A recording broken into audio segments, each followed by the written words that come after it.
আসসালামু আলাইকুম প্রিয় দেশবাসী। আপনাদের কাছ থেকে জানতে চাই, ব্যারিস্টার সাইদুল হক সুমন কোন মায়ের সন্তানকে হত্যা করে তিনি আজকে জেল কাটতেছে? আমার জানার খুব ইচ্ছা। মাসের পর মাস উনি জেল কাটতেছে।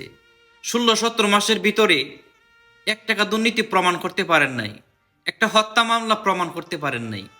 অথচ ওই মানুষটারে মাসের পর মাস আপনার জেল কাটাইতেছেন। ব্যারিস্টার সাইদুল হক সুমন একজন আইনজীবী। এমপি হওয়ার আগে দুর্নীতির বিরুদ্ধে কথা বলছে, সন্ত্রাসের বিরুদ্ধে কথা বলছে, সাদাবাজের বিরুদ্ধে কথা বলছে, যত গডফাদার আছে গডফাদারদের বিরুদ্ধে কথা বলছে সবসময় এই ব্যারিস্টার সাইদুল হক সুমন। এই সুমন গরিব অসহায় মানুষের পাশে সবসময় রয়েছে। আজকে ওই মানুষটার আপনারা অযথা জাল কাটাইতেছেন।